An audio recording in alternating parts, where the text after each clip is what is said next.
Two things just detonated in American politics, and when you put them together, they explain why the 2026 midterms just blew wide open.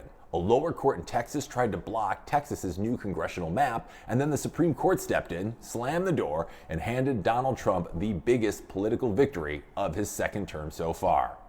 Welcome to Why It's Trending Daily. I'm Hank. This is where I break down the stories that everyone is suddenly Googling, and I explain to you why they matter. So the main event, the Supreme Court cleared the way for Texas to use a congressional map designed to flip as many as 5 House seats to Republicans. Not 1, not 2, 5. In an election cycle where Republicans only hold the House by 5 seats, that's not redistricting, that's life support. Now, the court did it through an unsigned order, basically telling the lower court you improperly inserted yourself into an active primary campaign. Or in other words, you messed with the election calendar and we're not doing this today. Now, the order pauses a lower court ruling that said the map likely discriminated against Black and Latino voters, and it puts the map back in play immediately. Justice Samuel Alito, Clarence Thomas, and Neil Gorsuch agreed, and the 3 liberal justices objected. Elena Kagan called the decision a disservice to millions of Texans who were reassigned to districts based on their race.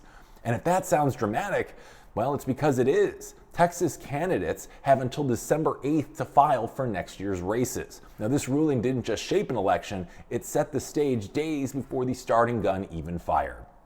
This entire fight didn't come out of nowhere either.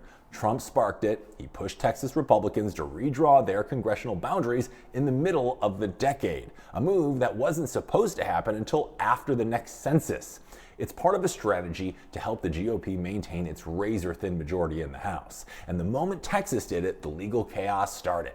A group of civil rights organizations sued. A divided panel of federal judges said the state engaged in unconstitutional racial gerrymandering and ordered Texas to revert to its earlier 2021 map, which was way more favorable to the Democrats. Now, Texas Republicans ran straight into the Supreme Court. Alito, who handles emergency cases from that region, issued a temporary pause to keep the maps alive while the Supreme Court reviewed the appeal. And now we have the final word, at least for the midterms. The map stands. Now, Alito didn't pretend why the map exists. In his concurrence, he wrote that the impetus for the adoption of the Texas map was partisan advantage, pure and simple. He even compared it to California's new map, a Democratic-friendly redraw approved by voters in November, saying both were examples of political power, not racial intent. And that could be a good omen for Democrats in California, because while racial gerrymandering has strict limits, the Supreme Court has consistently allowed partisan gerrymandering. If your state wants to draw a map to help your party win, the court is basically saying, go nuts. Kagan, in dissent, said the lower court had heard extensive evidence that Texas racially gerrymandered the map. She said Texas divided its citizens along racial lines to create a pro-Republican outcome and violated the 14th and 15th Amendments. The liberal bloc sees this as a broad restructuring of whose votes matter and how. Meanwhile, Republicans couldn't contain themselves. Texas Attorney General Ken Paxton said this ruling means Texas is paving the way as we take our country back, district by district, state by state. Governor Greg Abbott said Texas is officially and legally more red. Democrats responded by calling the ruling a rigged victory engineered to protect Republicans from accountability. The DNC chairman said the map helps the GOP evade consequences for turning their backs on the American people. But Democrats insisted they'll win control of the House anyway, despite the structural disadvantage. Now, the stakes, they go well beyond Texas. This opens the floodgates for more mid-decade redraws. UCLA law professor Richard Hassan said this decision is a green light for states to redraw maps purely for partisan gain, and a message to lower courts to stay out of the way. And states got the message. Missouri, North Carolina, and Ohio have already drawn maps favoring Republicans. California drew one favoring Democrats to offset Texas's gains. Indiana Republicans are considering a map that might give them 2 new seats, and Utah's attempt already failed in court. New Hampshire and Kansas lawmakers have hesitated, but the pressure is certainly rising. Now, this isn't about 2026. This is about national control. Texas's fight started when Trump's Justice Department sent a letter saying several multiracial majority districts were unconstitutional. Texas called a special session to redraw the maps. Democrats fled the state in protest to stop the vote. They eventually came back, and Republicans replaced multiracial districts with single-race districts, which civil rights groups said diluted Black and Latino voting power. A 3-judge panel in El Paso agreed. Judge Jeffrey Brown, a Trump appointee, wrote that politics did play a role, but that substantial evidence showed Texas racially gerrymandered the map.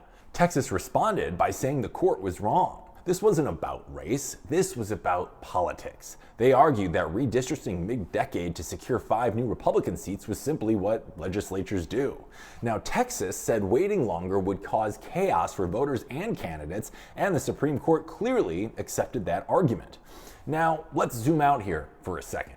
The Supreme Court has already weakened several parts of the Voting Rights Act over the last couple of years. Now they're weighing even bigger cases, whether Section 2, the last major protection requiring states to draw districts, giving minorities a fair chance to elect candidates of their choice, survives. Whether states can count ballots postmarked by Election Day but delivered later, whether limits on party spending can be struck down, all of these decisions redefine who has power in American elections, so it's important. Now, the Texas ruling isn't an isolated earthquake. It's part of a larger shift. A court increasingly comfortable letting states reshape political maps for partisan advantage while pulling back federal oversight. And this is happening in the middle of the most charged political climate in modern U.S. history. The Texas Republicans got exactly what they wanted. Trump got exactly what he wanted, and half the country thinks democracy just got kneecapped. The other half thinks this is a return to normal politics. But whether you think this is strategy, overreach, or pure chaos, one thing is for certain. This isn't the end of the fighting, it's the beginning of the next one.